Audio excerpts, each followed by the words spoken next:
You're watching Yeousch Reloaded. Welcome to MOAB Mondays. What is up, Yeousch Reloaded? This is Coach Statsman filling in week 2 for Gnarleyrics. So we still haven't found him. If you've seen him anywhere, leave a like on this video. We'll get back to you and we shall find him together.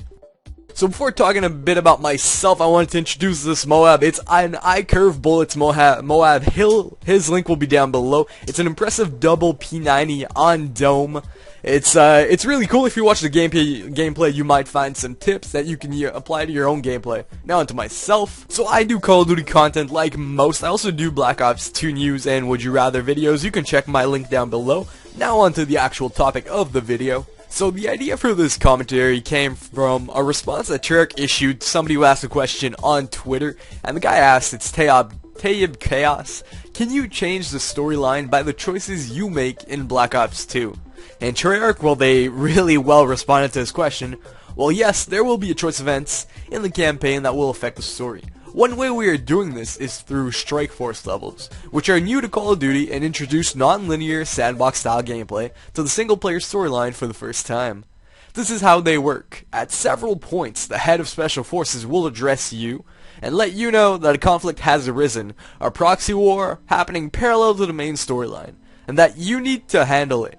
You'll choose your mission and be inserted into the action. Once you're in, you'll be in a sandbox map and be required to achieve several objectives. While playing, players will be able to take control of the battle like never before, being able to assume control of any member or robot drone from their squad, even zooming out and playing in an Overwatch mode. You can play with all the toys, you can play however you like, whatever you feel you need to do to advance the action. Whichever point of view you assume, you are able to set waypoints, issue commands, do whatever you need to do to succeed at the level. And there lies the implication to the level. You will either succeed or fail a mission, which is a first in Call of Duty. Either way, the game and the story will continue on, and the cumulative impact of your Strike Force accomplishments will ultimately shape the geopolitical story arc of your single player experience. If you want to read that, the information is down below. So I came up with an example from talking to people over at Chaos X Cinema, and we went through some confirmed stuff from Activision that was in trailers. And one confirmed mission for Strike Force is Singapore. And in the footage for Singapore, you see quadrotors flying around, and you see a rocket getting launched. So we speculated, we think that could be an objective in that mission. And as it said, if you fail, you don't get to start over. So it directly impacts the way you play your single-player campaign as Mason, the soldier of the U.S. Army soldier. So we thought, if you can actually get to defuse the rocket, you defuse it and you're all good. Your next mission, you don't have to worry about it. But let's say you don't defuse it and you do something else, or you just fail entirely. Well, in the next mission, you might get a timer, or there's something coming after you. You have to get into SAM, and it's gonna actually you're gonna have to shoot down the rocket that you couldn't defuse in the previous mission. Now that is one beast, MOAB.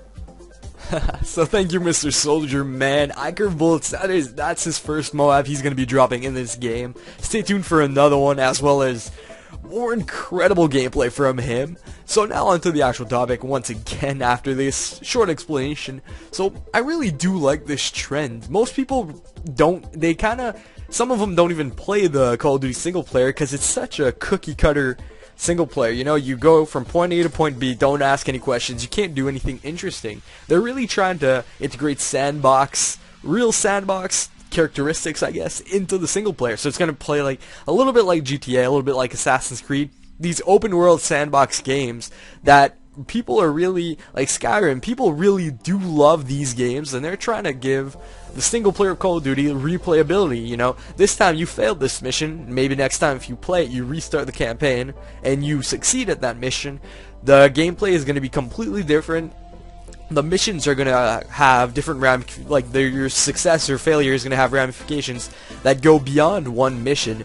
So I really do like what they're doing, because personally, I always play the single player. I really do enjoy it. Black Ops was my favorite. I really like the way that they orchestrated everything, you know. It was like sometimes it was psychological, you know. He was always thinking of stuff, and now they've been talking about bringing back past elements. Like, you're gonna go and play the original Mason from Black Ops 1, then you're gonna have, you know, flashbacks, and you're gonna be flying planes in the single player. All these incredible little features that really, I don't know about you guys, but because I know a lot of people, Call of Duty is known for its multiplayer, but they're putting so much time and effort into the single player that we owe them pretty much a little playtime on it. Because especially standard ones have been like 4 to 6 hours, depending on which difficulty. Some of them have even been shorter. But this one it's kind of lining up not to be quite as long as something like Skyrim or Fallout, which is hundreds of hours, but it's kind of lining up to be maybe like 20 hours, 10 to 20 hours, which in my opinion is extremely good. If you think about it, how it's a few days of game time, because we don't play every single minute of the hour, you know, unless you're a Let's Player or something like that. But I really do like the trend that they're making worthwhile single players. So I don't just buy the disc and say, why did they even put single player on this game? I'm seriously thinking, nice, I really did actually like this game. The single player was fun. It was like a movie, you know, especially they got Trent Reznor, they've got the writer from Batman, and it's lining up to be a really, really, really good game.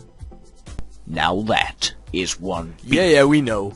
So I want to thank you for joining me on MOAB Monday. My channel, once again, is down below, and to all of you, have a nice day.